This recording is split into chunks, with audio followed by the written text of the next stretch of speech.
Olá, sejam todos muito bem-vindos. Tem alguém aqui que é a primeira vez que está aqui hoje? Não? Todo mundo? Seja muito bem-vinda.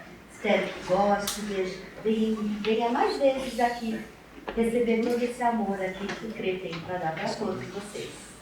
A palestra de hoje é Reclamações. Palavras da Vida Eterna, a página 225, a lição 99. Bom, quantas vezes nós nos pegamos reclamando? A gente reclama que está muito frio, a gente reclama que está muito calor, reclama que está muito seco, reclama que chove, reclama que não chove, reclama que a comida está sem sal, reclama que a comida está com muito sal, reclama que está muito frio, reclama do governo, reclama da educação, reclama do trânsito, enfim. Por aí vai um mundo de reclamação. Aí nós criamos esse hábito de reclamar, mas o que fazemos para melhorar? Para evitar essas reclamações? Porque é muito fácil, a gente reclama, mas não faz nada para isso. Eu reclamo que eu quero emagrecer. Aí como um montão de feijoada, bebo um monte de caipirinha e fico reclamando que eu não emagreço. Mas eu sei que isso daí vai fazer eu engordar. Então, se eu quero emagrecer, vamos comer comida diet, vamos para a ginástica, né? Minha diabetes não melhora, mas eu como um mundaréu de bolo. Então, assim, a gente sabe o que tem que fazer, mas é mais fácil a gente reclamar. E reclamar, o significado de reclamar é protestar, reivindicar, implorar, queixar, exigir, aclamar, criticar. E na Bíblia, reclamar significa aclamar. É para acontecer de novo.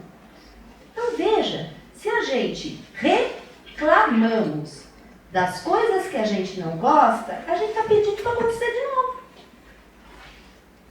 E aí, a gente pede para acontecer de novo reclamando.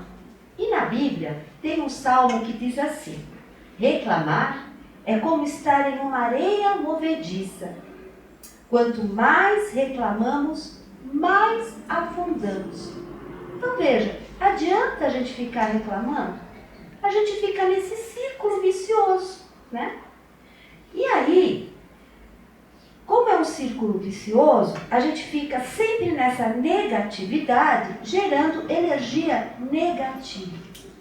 Na lição de hoje, Tiago, capítulo 4, versículo 17, ele nos diz: portanto, aquele que sabe que deve fazer o bem e não faz, nisso está pecando.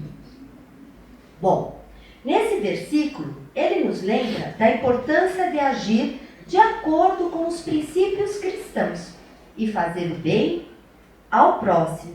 Ele nos alerta sobre a responsabilidade que temos que praticar o que é certo e nos adverte da nossa omissão.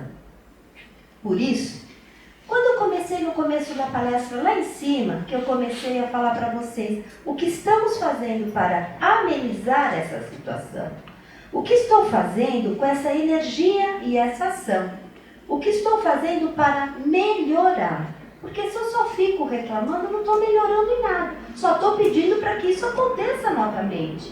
Já viu alguém que só reclama? Não é chato ficar do lado dessa pessoa? A gente não aguenta. Porque só reclama, não tem nada de bom. É a mesma coisa quando a gente vê no jornal. Será que no mundo não passa nada de bom para eles anunciarem para a gente? Mas notícia boa não vende. Então o que acontece? Só mostram as coisas ruins. E aí a gente acaba de ver aquele jornal e a gente fala: meu Deus, eu estou no fim do mundo. Porque não passa uma coisinha boa. Eles só vendem notícia ruim. Só reclamação o tempo inteiro. A gente fica até com taquicardia de tanta coisa ruim que está começando. Mas não, tem muita coisa boa acontecendo que a gente acaba nem sabendo. Emmanuel nos provoca nessa lição para refletirmos sobre o eu. É uma resposta íntima. O que estou fazendo no caminho do bem? O que tenho me esforçado para melhorar? Não adianta ficar reclamando o tempo todo. Não adianta ficar reclamando quem deve fazer o bem e não faz. Foge ao plantio da educação. Não está tranquilo consigo mesmo, pois só critica e não faz nada para ajudar. Não faz nada para melhorar. Ninguém pode exigir dos outros o que não tem de si mesmo. Como é que eu vou exigir do outro o que eu não tenho, né? Nesta frase, Emmanuel nos mostra que temos que mudar o comportamento, ser melhor, respeitar os outros. Como vou cobrar do outro o que eu não posso dar? Não podemos exigir do outro o que eu não tenho. Se eu sei o que eu tenho que fazer e não faço, responderás com dobras obrigações o que não fez. A semeadura é livre, mas a colheita é obrigatória. Ou seja, eu reclamo, mas não faço nada para sair dessa situação. Numa hora, a conta vem. Quando eu recebi essa palestra, eu estava justamente na fila da farmácia. Eu acho que vocês já passaram por uma situação dessas, todo mundo já deve ter passado, mas a gente não se dá conta, porque como eu falei logo lá no começo, a gente cria esse hábito de reclamar. Eu estava na fila, tinha uma senhora na minha frente do caixa, e ela virou para trás e pensou, mas absurdo o preço desses remédios, não? Nossa, eu não sei onde a gente vai parar. E quando eu vou no mercado, é um absurdo. Eu vou no açougue e deixo o salário inteiro. Porque eu não sei onde a gente vai parar. Daqui a pouco a gente não vai ter nem dinheiro mais. E ela foi falando. E aí, eu lembrei que eu estava falando dessa palestra. Eu falei, eu não vou nem responder, vou ficar aqui esperando. E o que ela tem para falar? Ela continuou. Quando ela saiu, a menina do caixa, uma mocinha nova, virou para mim e falou assim, olha, você vai desculpar, mas essa senhora vem todo mês aqui e ela reclama sempre a mesma coisa. O dia que ela tem dinheiro para pagar e quem não tem. A hora que ela falou aquilo, sabe quando cai um balde de água fria em você? Eu falei, gente, ela está reclamando de uma coisa que ela tem consciência e condição, mas é esse hábito que a gente tem de reclamar. E a pessoa que não tem. E foi justamente quando passava na televisão essas catástrofes que acontecem no mundo todo. E aí eu me senti mal por ter ouvido ela e ela não ter, essa senhora não ter a consciência, não estou julgando ninguém, eu estou aqui para aprender, mas ela não tem essa consciência que ela tem, ela não tinha necessidade de ficar falando isso para a menina e para todo mundo que estava lá. Mas eu acho que ela também não percebeu o que ela estava falando, às vezes ela estava num mau dia. Mas isso me veio, eu falei, não, eu tenho que contar para as pessoas, porque é comum, a gente já viu essa situação e a gente eu acabo fazendo isso também. Quem é que não acaba? Como a gente está aqui aprendendo, né, então, mas agora a gente já sabe e não faz mais. Chico Xavier nos diz, não reclames, nem te faças vítima. Antes de tudo, analisa e observa. A mudança está nas tuas mãos. Reprograma a tua meta e busca o bem e viverás melhor. Agora, será que reclamar faz bem para a saúde? Será que reclamar é bom? Eu fiz uma pesquisa e aqui diz assim, quando você se queixa, o seu corpo libera o hormônio do estresse, o cortisol. O cortisol leva você para o modo de luta e de fuga, direcionando o oxigênio, o sangue e a energia para longe de tudo.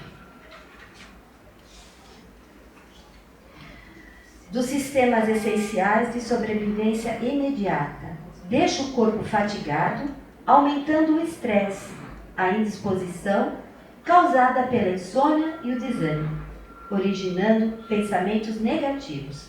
Quem reclama em demasia fica com o corpo fatigado, interferindo no seu aproveitamento do dia a dia. 30 minutos de reclamação, veja, 30 minutos de reclamação pode danificar os neurônios do hipocampo, que é a parte do cérebro responsável por resolver problemas e funcionamentos cognitivos. Isso foi uma pesquisa no dia 29/4/2023 pela Universidade de Stanford, na Califórnia, Estados Unidos. Bom, se reclamar acontece isso com a gente, e quem escuta? O que acontece? Porque alguém reclama, alguém tem que escutar, né? Ninguém vai reclamar sozinho. Aí quem escuta, essa mesma pesquisa, os neurocientistas da mesma universidade, no dia 11/1/2024, verificaram que quando o cérebro é confrontado com estímulos de reclamação, as atividades cerebrais diminuem. Então, eu trouxe isso para vocês, para a gente confrontar o texto de Emmanuel com a vida de hoje. Olha só, ele já diz, reclamações. Então, se a gente sabe que essas reclamações, a gente só reclama e não faz nada, para a gente começar a mudar esse hábito. Não vale a pena a gente ficar reclamando da comida que está sem sal, ou do trânsito, evita um outro horário. Tem coisas que a gente pode evitar. Lógico, a gente não pode evitar o calor, tem coisas que a gente não consegue evitar. Mas não adianta a gente ficar reclamando, porque se chove a gente precisa da chuva, precisa do calor, a gente precisa de tudo isso. Então, às vezes, a gente reclama, temos que mudar esse hábito, que nem o Chico Xavier falou e que nem Emmanuel falou, porque isso faz muito mal pra gente. Agora eu vou contar uma historinha que é assim. Eram duas árvores. E os vizinhos, eram dois vizinhos, plantaram duas árvores. Uma de um lado, o outro vizinho do outro. O primeiro vizinho pegou essa árvore, regava ela todos os dias, conversava com as árvores, punha adubo, fertilizante, as crianças brincavam em volta da árvore e a outra árvore foi esquecida. Ela não tinha, ela queria água, ela tinha que fincar suas raízes. Ela precisava de adubo, ela fincava suas raízes mais para baixo. Aí o tempo foi passando, as duas árvores foram crescendo. E aí essa segunda árvore ela precisava de mais nutrientes, e onde as raízes dela iam não tinha mais. Então ela fincou mais ainda as raízes, encontrou uma rocha e abraçou essa rocha. Veio uma tempestade e derrubou uma delas. A árvore que foi derrubada foi justamente aquela árvore que tinha conversa todo dia, que tinha água todo dia, que tinha adubo. E eu estou contando isso para vocês porque às vezes a gente acha que Deus nos abandonou. A gente acha que não é justo a gente passar por isso. Por que eu tenho que passar por tantas provações? Mas o nosso Pai Deus, Ele quer os filhos fortes. Que nem nós queremos que os nossos filhos cresçam fortes. Então às vezes a gente passa por essas provações. Não é porque Deus esqueceu da gente, não. É para a gente ficar forte. E como essa árvore, ela abraçou com as raízes essa rocha, a gente abraça Jesus. A gente abraça Jesus e com muita fé, Ele nunca vai abandonar a gente. Esses obstáculos, essas provações que a gente passa, é para que a gente fique forte. Para que nenhuma tempestade derrubem a gente. E para complementar essa história, eu tenho esse livro aqui, Otimismo Todo Dia, que falhou bem com isso daqui que eu vou contar para vocês, que eu acabei de falar para vocês. Olha que engraçado.